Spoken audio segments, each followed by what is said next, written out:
عامر خان سے میری ملاقات ہوئی، میں نے اس کو کوئی دین کی بات نہیں کی، صرف محبت تھی. اب تک اس کے میسج آتے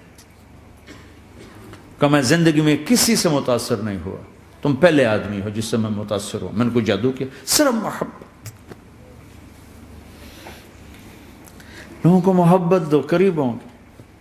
میں جب گیا بڑی مشکل سے اللہ نے، ملاقات کا کوئی راستہ ہی نہیں تھا، وہ مجھے نہیں جانتا تھا، میں اسے نہیں جانتا تھا، تو کوئی موقع نہیں مل رہا تھا ملاقات کا. تو اللہ نے شاہد آفریدی کو بھیج دیا. شاہد آفریدی اس کی دوستی تھی، ہمارا جو کرکٹر ہے. میں نے اس سے فون پر کہا یار میری ملاقات تو کرا. اس نے ملاقات کروائی. تو اس نے مجھے کہا آدھا گھنٹہ ہے، آدھا گھنٹہ. جب میں پہنچا میکسیمم پونا گھنٹہ. میں نے ٹھیک. میں گیا تو وہ سہما ہوا چہرہ کہ بھئی مولانا آ گیا، پتہ نہیں کیا کہیں گے، بھئی یہ تو کیا کر رہا ہے، تو حرام کر رہا ہے، ناچ رہا ہے، گا رہا ہے، توبہ کر، ابھی تیرے لیے دوزخ کا فیصلہ ہو جائے. پتہ نہیں کیا ہو، وہ ڈرا ہوا سہما ہوا تھا. تو میرا ایک دور کالج لائف تھا. میرے اللہ نے مجھے ہدایت دی اور میں 3 دن کے لیے میں اس دوست کو، اس کی نسلوں کو دعائیں دیتا ہوں جو مجھے زبردستی پکڑ کے لے گیا. نہ میرا تبلیغ سے کوئی تعلق، نہ واسطہ، نہ میں کوئی ان سے متاثر.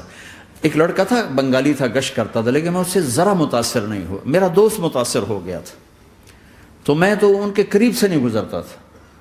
تو وہ اور میں اسکول میں اکٹھے آ رہے تھے، کالج میں اکٹھے آ رہے تھے. تو وہ متاثر ہوا، وہ 3 دن کے لیے جا رہا تھا، تو مجھے بتائے بغیر میرا ہاتھ پکڑ کے لے گیا. مجھے کام ہے، چلو میرے ساتھ. اور میں اس کو انکار نہیں کر سکتا تھا، یہ میرا اس کا تعلق تھا. اب بھی اسی طرح بھائیوں جیسا تعلق. میں اس کا احسان ماں، مجھے زبردستی لے گیا. ہمارے پنجابی کی مثال ہے، کبے نو لت لگی وہ سیدھا ہو گیا.